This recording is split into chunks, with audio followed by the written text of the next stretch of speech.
শুভ সকাল আমার প্রিয় বন্ধুরা, তোমরা সবাই কেমন আছো? আশা করছি তোমরা সবাই খুব ভালো আছো। দাদনামারা ছোট্ট একটা গ্রাম থেকে আমি পূজা তোমাদেরকে সবাইকে স্বাগত জানাই পূজার ব্লগ চ্যানেলে। সকাল সকাল ঘুম থেকে উঠে দেখো বাসি কাজকর্মগুলো সারতে লেগে গিয়েছি। প্রায় অনেক দিন হয়ে গিয়েছে আমি তোমাদের সাথে কোনো ব্লগ ভিডিও দিতে পারিনি। কারণ কি বলো তো, আমি গিয়েছিলাম ওই মামার বাড়ি, মানে আত্মীয়র বাড়িতে গিয়েছিলাম, আর সেখানে গিয়ে না প্রায় এক সপ্তাহ ছিলাম। এর জন্য কোনো ব্লগ ভিডিও দিতে পারিনি। কি বলো তো, ওখানে আমি কোনো ব্লগ ভিডিও শ্যুট করতে পারিনি। ওখানের পরিস্থিতি অন্যরকম, ওরা এইসব বোঝে না। তো এর জন্য না আমি ব্লগ ভিডিও কোনো ভিডিওই তুলতে পারিনি, আর তোমাদের সাথে কোনো ভিডিও শেয়ার করতে পারিনি।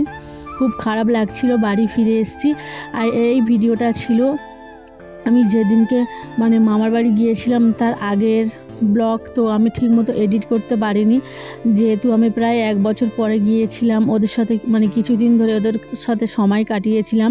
আমি কোনো ভিডিওর সাথে সময় কাটাতে পারিনি। আর যেহেতু আমার রাজস্বী সোনা ফোনটা নিয়ে চাইছিল, আর ও নিয়ে ফোন দেখছিল, কার্টুন দেখছিল, তো এর জন্য আমি কোনো ভিডিও এডিটও করতে পারিনি।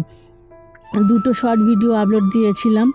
তো যাই হোক বন্ধুরা, আমি এখন বাড়ি ফিরে এসেছি, আর এসেই দেখো আমি ব্লগ ভিডিওটা তোমাদের সাথে শেয়ার করছি। অবশ্যই তোমাদের ভালো লাগবে, আর যদি ভালো লেগে থাকে অবশ্যই তোমরা ভিডিওর মধ্যে একটা কমেন্ট, একটা লাইক করে যেও। আর নতুন বন্ধু হয়ে থাকলে আমার চ্যানেলটাকে সাবস্ক্রাইব করে দিও। ঘুম থেকে উঠে দেখো বাসি কাজকর্মগুলো এক এক করে সারছি। সকালে গিয়েছিলাম হাঁটতে, আর বাড়ি ফিরে এসে দেখো দোকানটা খুলে নেওয়ার পরে ঝাঁট দিয়েছি, তারপরে এই বাসনগুলো মেজে নিয়েছি। আর নেওয়ার পরে দেখো ভাবলাম আজকে একটু তাড়াতাড়ি রান্নাটা করে নেওয়া যাক, যেহেতু এখন দোকানের খরিদ্দার খুব একটা নেই। ওই 10টার দিকে সবাই বাজার করতে আসে, এর জন্য আমি আজকে তাড়াতাড়ি রান্নাটা করে নেব। তো ঘরে কোনো সবজি ছিল না, তো মাছও নেই। তো ভেবে ভাবলাম, তো অনেক দিন প্রায় হয়ে গিয়েছে আমি তো খেসারিটা রান্না করিনি, আজকের একটু রান্না করলে না ভালো হয়। তো এর জন্য দেখো আমি খেসারির ডাল রান্না করব। তো তার জন্য খেসারির ডালটা ভালো করে ধুয়ে নেব, যতক্ষণ না পর্যন্ত সাদা সাদা ভাবটা চলে যায়। তো আমি প্রায় 4 থেকে 5 বার আমি ধুয়ে নিয়েছি। নেওয়ার পরে আমি প্রেসার কুকারে দিয়ে বসিয়ে দিয়েছি। আর এখন একটু গরম জলটা বানিয়েছিলাম, সেই গরম জলের মধ্যে 2টো লেবু দিয়েছি। লেবু রসটা দিয়ে এখন আমি জলটাকে খেয়ে নেব। তো 2টো লেবু দিয়েছি, যেহেতু ভীষণই টক হয়েছে, আর গরম জলের মধ্যে লেবুটা দিলে না বেশিই যেন টক লাগে। তো জলটা আমি খেয়ে নিয়েছি। খেয়ে নেওয়ার পরে আমি তরকারি রান্নার জন্য সমস্ত কিছু আমি দেখো গুছিয়ে নিয়েছি। আজকে রান্না করব খেসারির ডাল, আর ছোট ছোট যে সয়াবিন হয়, ছোট ছোট সয়াবিনের তরকারি বানাবো। তো এটা লোকাল সয়াবিন, জানো তো, একদমই খেতে ভালো ছিল না, যেন কেমন একটা। তো আজকের এনেছিল সয়াবিনটা, তো তার জন্য রান্না করেছি। তো খাওয়া দাওয়া করে রেস্ট নিয়েছিলাম, আর নিয়ে দেখো আমরা যাচ্ছি বিয়ে বাড়ি উদ্দেশ্যে। তো 10টা বাজতে যাই ঘড়িতে। তো এখন আমরা বাইরে বের হচ্ছি সাজুগুজু করে। তো কেমন লাগছে আমাদেরকে তোমরা কিন্তু অবশ্যই জানিও। তো এই শাড়িটা এনে দিয়েছিল তোমাদের দাদা ভাই দুর্গাপুজোর সময়। তো একবার পরেছিলাম শাড়িটা, আর আজকের পরলাম, যেহেতু আমার বিয়েবাড়ি যাওয়ার জন্য না কোনো ভালো একটা শাড়ি নেই। তো শাড়িটা দেখো তোমাদের দাদা ভাই পছন্দ করে এনে দিয়েছে। আর বিয়েবাড়ি বলতে না গ্রামের বিয়েবাড়ি, তো আমাদের পাড়ায়, তো বেশি দূরে না। আর গিফট নিয়ে গিয়েছিলাম বলতে আমি একটা শাড়ি নিয়ে গিয়েছিলাম। তো জানো তো, হঠাৎ করে নেমন্তন্নটা পড়ে গিয়েছিল বলে না, এর জন্য ভালো কিছু আমি গিফট কিনতে পারিনি। তো শাড়ি নিয়ে গিয়েছিলাম। শাড়িটা জানো তো আমি আমার জন্য নিয়ে এসেছিলাম পরার জন্য শাড়িটা। তো শাড়িটা আমি রেখে দিয়েছিলাম, তো ওই শাড়িটাই আর দিয়ে দিলাম, আর কিনতে যাইনি। আর যেহেতু আমাদের গ্রামে থেকে একটা মামির কাছ থেকে শাড়ি কেনা হয়, তো আমরা একটু বাকিতে শাড়ি কিনে থাকি, যেহেতু উনি আমার কাছে এখনও অনেক টাকা পাবে। তো এর জন্য ভাবলাম নিজের শাড়িটাই দিয়ে দেওয়া যাক। তো আমার শাড়িটাই দিয়ে দিয়েছি। তো ওখানে এসে দেখো একটু বউকে দেখলাম, গিফট দিলাম, দিয়ে বাইরে দাঁড়িয়ে রয়েছি। আর যেহেতু এখানের জায়গাটা এতটা পরিমাণ শর্ট, তো অল্প অল্প লোকরা খেতে বসেছে। তো দেখো সবাই দেখি খাওয়ার জন্য লাইন দিচ্ছে। তো ভাবলাম আমরাও লাইন দিয়ে দাঁড়াই। আর এখানে না সমস্ত মেয়েরাই ক্যাটারিং খাওয়া দাওয়া ছিল।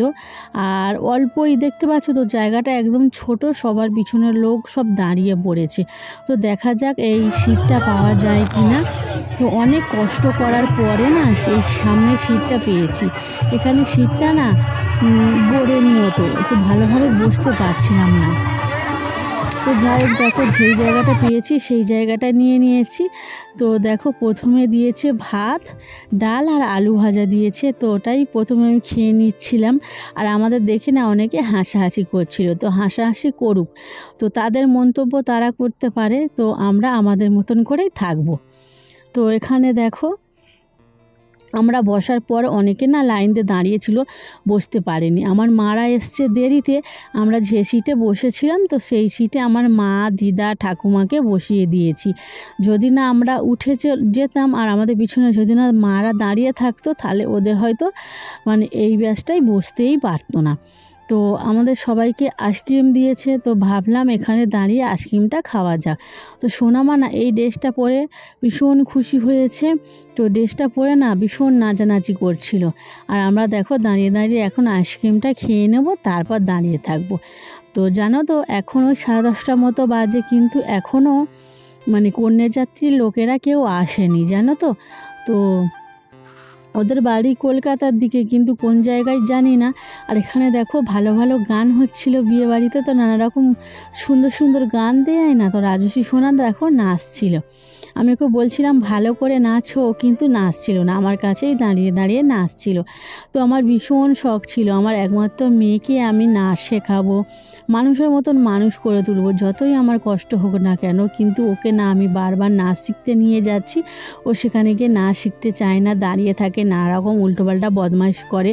তো ওদের সামনে না আমার এসবগুলো ভালো লাগে না। তাছাড়া মাইনেটাও দিতে পারছিলাম না, ভীষণ চাপ পড়ে যাচ্ছিলো, এর জন্য না আমি ওকে ছাড়িয়ে নিয়েছি।